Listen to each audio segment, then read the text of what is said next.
Dirty. She said that 2 or 3 times. She kept on saying it, dirty, dirty clothes. Now, she might have meant the man had work clothes on. She has so many expressions, I don't know. How'd the man get your little girls into the truck? Did he offer them candy or something like that? Tilly said something about a kitten. The man had a little kitten he was going to give to them. Oh, dear, if I've told them that once, I've told them 1,000 times. Stay away from strangers. Don't go with them. Yes, ma'am. Did they tell you anything else at all about the man's description? Well, Tilly said the man was big. Oh, I don't know if you could count on that, though. Everybody looks big to her. I talked to her an hour, but she just kept repeating the same story. The man made them cry, tore their dresses, and hurt them. Oh, it must have been just horrible for them. Yes, ma'am. Did they tell you anything at all about the truck this man was driving? Maybe the color, something like that? Well, Tilly called it a big car, a funny big car. She said it was red, with red pictures all over it. Can't put much faith in that, though. Why not, ma'am? Everything's red to Tilly now. Everything has red pictures on it. It's just a phase she's going through. A few weeks ago, it was blue. Everything was blue to her. Now it's red. Everything's red. I see. You think they might be able to tell you a little more in a day or so, maybe after they've quieted down? Well, I don't know. I certainly hope so. Thank God it's all over. They're home safe. That's all that counts. No, ma'am, I'm afraid there's more to it than that. What? The man that did it's still free.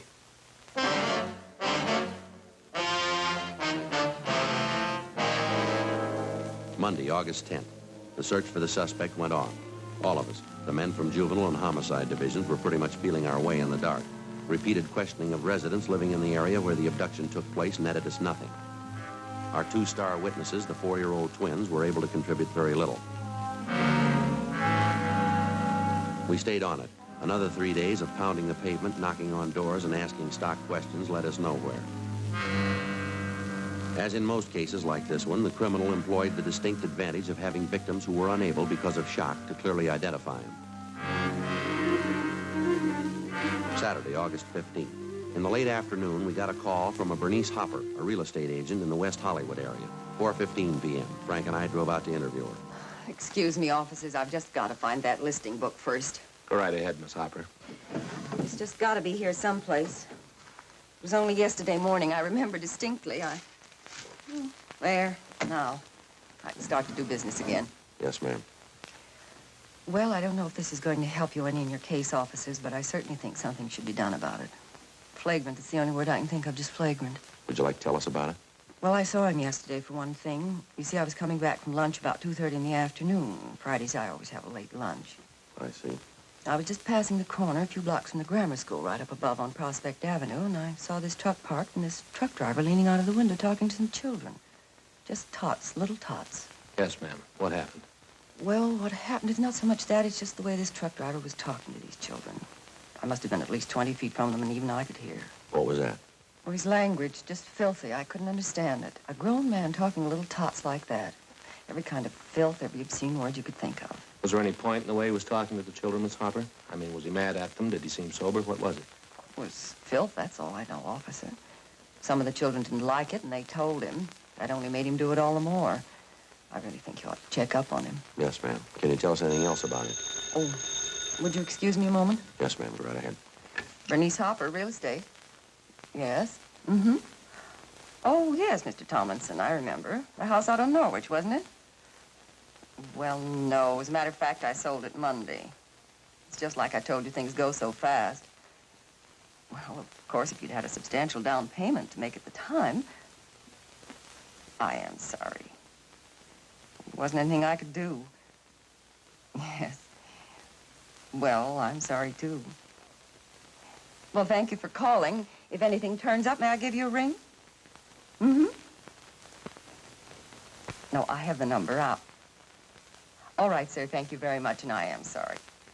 Right. Goodbye. Oh, my. Everybody wants something for nothing. They want houses, but they don't show their money. Poor kids, though. Saw a house out on Norwich, thought the down payment was too high. Now they've got the money and the house is sold. Yes, ma'am.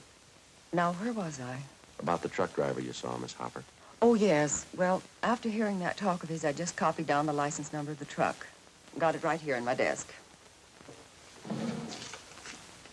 How about the truck driver, Miss Hopper? Did Did you get a good look at him? I certainly did, the way he acted with those children. Anything unusual about his appearance? No, nothing besides his foul mouth. He was dark, heavy-set, and he had a mustache. Ties in. One more thing, the truck he was driving. Yes, ma'am.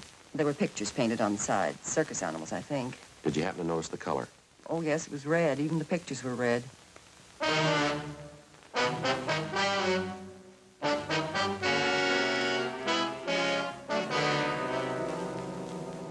4:45 p.m. We took the license number of the truck which Bernice Hopper had given us and drove back to the office to check it through DMV. We found the truck was registered to a commercial baking firm in the south end of town. Through their personnel department and their dispatcher's office, we got the name and address of the employee who was driving the truck the same day Bernice Hopper had spotted the driver talking to the school children. His name was Lester Z. Wiley. We checked a little further and found that he was driving the same truck the day the Karsten twins were abducted. We called into R&I. Wiley had no criminal record.